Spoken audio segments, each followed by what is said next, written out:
Paul and Shonda have been lying this whole time and tried to cover the death up. This is Peask's chance to strike. He's now multiple steps ahead and has Paul on the back foot. He's now going to start tearing into Paul and his mother, ripping his worldview to shreds and exposing them for what they really are. At that time, she decides that she's gonna like him and say that he was in the bunk bed. I don't understand. I don't know.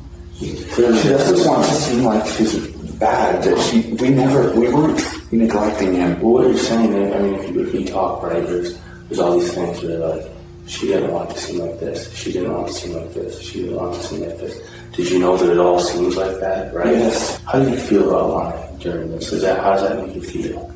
I just hate it. I know she doesn't want to be the bad guy. She never wanted this. We loved him so much. I don't think it's about love at this point. I think it's about not knowing what to do, not knowing how to handle the situation. We didn't know how to do anything. Just look at how uncomfortable Paul is now. He can't sit still. He's covering his face and body as often as he can, and he's almost always hunched over. He's really starting to panic now, and Peask has barely even started ripping into him. Do you and your mom agree to tell her the same story? He was in the bunk bed, or how does that happen? You couldn't have both just possibly made up the same story. No. So what happened?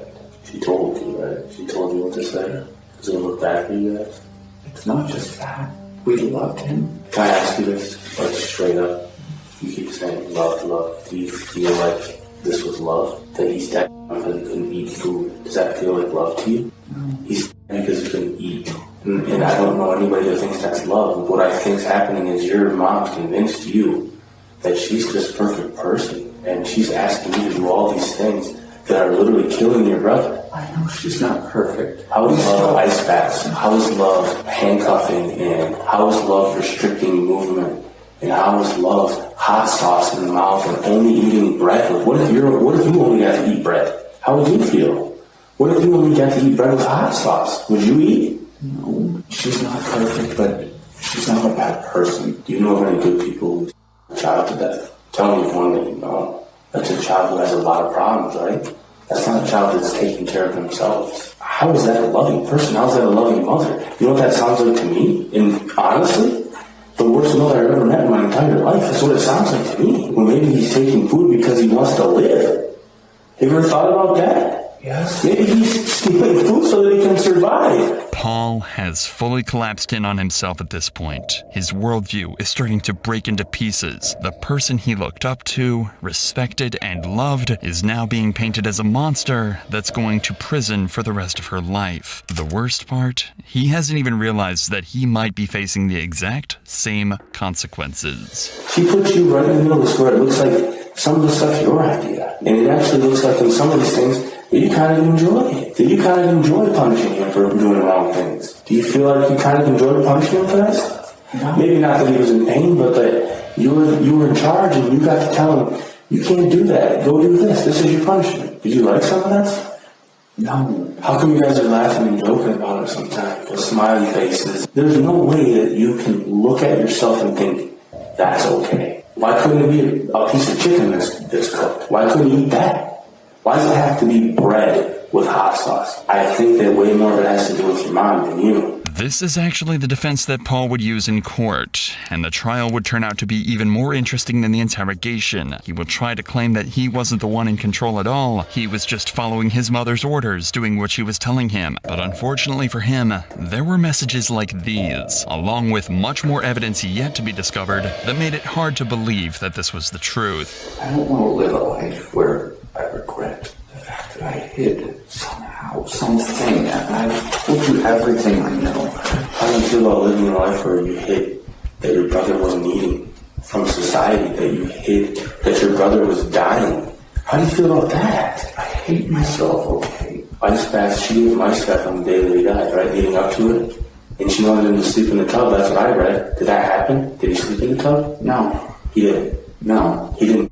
That bathtub and you guys dragged him into that closet and waited for the morning to call the police? That's not what happened. No. Do you think that message is just a little bit suspicious? That she sent you at just about midnight that says, he's in the closet, I had to drag him in there. You don't think he was already dying or dead at that point? Doesn't it seem like maybe he was already dead? That she put him in there so that he could wake up and have died in his sleep?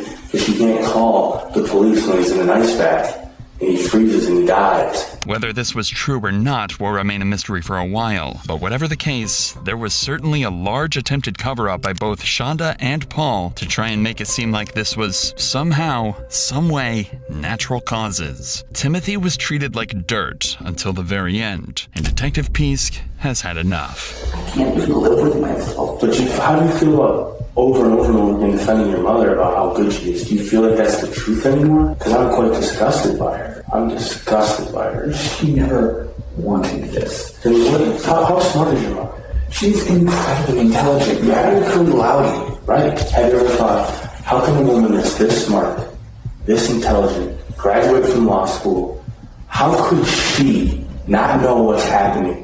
How could she think this is fake? How does she not know she's him? How does she not see that he's wasting away? And you here, you're telling me that you've got some mental health issues, but you graduated from high school, and it's very obvious to you that he's got malnutrition, right? It's very obvious to you. But your mom here's not seeing that, and she's a law school graduate, and she's very smart. Do you see what I'm looking at here? She's a liar. What did she think was going to happen? I don't know.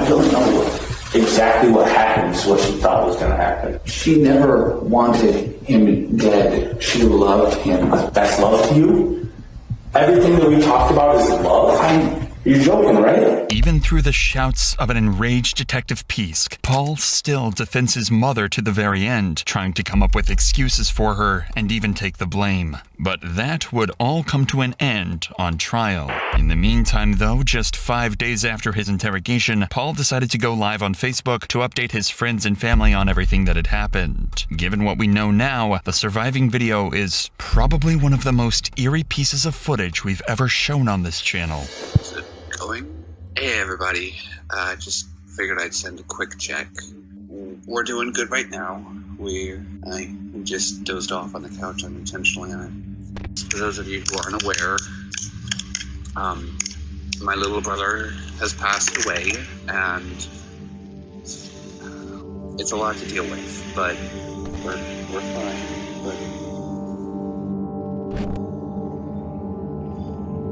just keep supporting.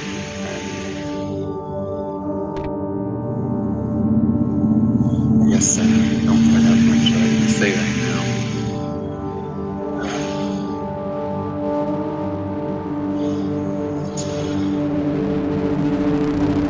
It would of course be his mother that faced the majority of the heat for Timothy's murder, so Paul decided that he would testify against his mother in an attempt to get a lighter sentence for himself. And during the course of this trial, we'd get even more information about other punishments and torture that Timothy was put through. Were there any restrictions on his movement inside the closet, or was it he could move around however he wanted inside the closet? There were restrictions. What were the restrictions on his movement? Hands on his head, normally. Hands on his head, is that what you indicated? Yes. Is some form of discipline for him? Yes. On his knees and against a corner or wall. When you say hands on head, I'm going to demonstrate just putting my hands just over my head like this. Is that what he was required to do? Yes. He was required to be on his knees as well? Yes, sir. Was he monitored to make sure that he was doing those things? Yes, sir. For how long would he have to do these things? Several hours. Timothy, starving with essentially zero muscle on his frame, was forced to sit in a dark closet with his hands on his head for hours at a time. Most people's arms would start to ache after just 5 minutes, but on top of watching him as he was like this, listen to how they made sure that he never slipped up. Did you utilize some type of alarm or alarms on his body to alert you if he was moving? A vibration detector, yes. Was there more than one that he was required to wear at times? At times, yes. Where were those devices located on his body? They were normally tied to the back loop of his belt. Was there something placed on his wrist as well at any point? Handcuffs, and before that, zip ties, zip cuffs. And those were designed to restrict what? Movement. Of course, if he was to move or set those alarms off, he'd be punished again, likely with hot sauce or another ice bath. Trials like this always give a horrifying amount of insight into cases like this. As Paul was made to testify against his mother, he consistently spilled more and more details about exactly how he and his mother ended up killing Timothy, such as some of the ways they made sure he was never able to eat. There were some text messages. Do you recall a text message you exchanged with your mother in, I believe it's around April or so, where you've alerted her to the fact that he's eaten some part of a burger? Yes. What was it? What part of the burger is it that he ate? Just the crust. What was your mother's response when you told her that he had eaten the crust of that burger? Make him throw it up. Did you try to do that? I tried at first, yes. How did you try to do that? Putting a finger into his mouth as instructed to the back of his throat to induce vomiting. So who gave you the instruction to put your finger in the back of his throat? Shonda? Was there ever any other time where she instructed you to make Timothy throw up? Yes. At one point she had me heat up a pizza roll to see if he would be responsive to enticement. Did you actually do that? Yes. I held it close, and when he responded, as per instruction, I was to pull it away from him. So we didn't get to eat the pizza roll? No. Paul is making an extreme effort to consistently say he was instructed to do everything. He's trying to throw as much blame off himself as possible, almost to the point where he's painting himself as a robot that simply followed what Shonda told him to do. The thing is, in a second interview conducted a week after the first, Paul was a lot more transparent. He admitted that he liked the praise from Shonda, that he liked having power and control over Timothy, that he felt good while doing it, and that he did everything willingly. Lastly, he said he felt that he was as much a murderer as his mother. All of that made it incredibly difficult to believe Paul when he stated that everything was just done as per his mother's orders. At the end of the day, Paul's motives and precise involvement in Timothy's death will never be known. He did contribute to his death. In fact, he carried out and enforced the majority of punishments that caused his death. But whether he actually wanted to do any of this is a different story. The general consensus is that he was manipulated by his mother. She made him feel that what he was doing was the right thing, and it was all just to help him. That explains why Paul was parroting so many strange statements, held such hatred for his father, and started all of this. A jury would conclude that over time, it seems as though he grew to enjoy what he did and abuse his power, just as the guards did in the Stanford prison experiment. And that's the perspective a jury ended up taking. Before his sentencing, Paul was evaluated by multiple doctors and experts in different fields and was found not to have any intellectual issues nor mental disorders. Paul was of sound mind, and it was determined he had mental and physical control over everything he did. So with that in mind, it was time for his sentencing, but not before the judge was given the opportunity to finally speak his mind and tell Paul exactly how he feels about him. Mr. Ferguson is trying to shift blame from him to his mother, to say that somehow she's the one that did this. This has been a careful, manipulated story by Mr. Ferguson from the very beginning of this thing, that he's going to put the blame on his mom. In my opinion, Paul Ferguson was predisposed to abuse his brother, independent of his mother's present and active influence in his life. I think he's one step away from becoming a psychopath like his mother, and the court is concerned that he represents a danger to the public. Mr. Ferguson, I think you are a product of your environment, but I don't believe you that you're sorry. I don't think you have empathy. I don't think you have any emotion whatsoever, and that's what scares the court. Believe me, I've tried to sit here and try to think, well, maybe Mr. Ferguson's not as bad as Mom. I think you're just as bad, if not worse. Shonda Vander Ark was charged with first-degree murder and first-degree child abuse, and was sentenced to life in prison without the possibility of parole, plus 50 years for the child abuse charge. Her son, Paul Ferguson, was charged with first-degree child abuse, resulting in the death of his younger brother, Timothy Ferguson. This was his sentence and his reaction. You intentionally and systematically tortured this child. Based on all that, the sentence of the court, you served 30 years to 100 years in the Department of Corrections.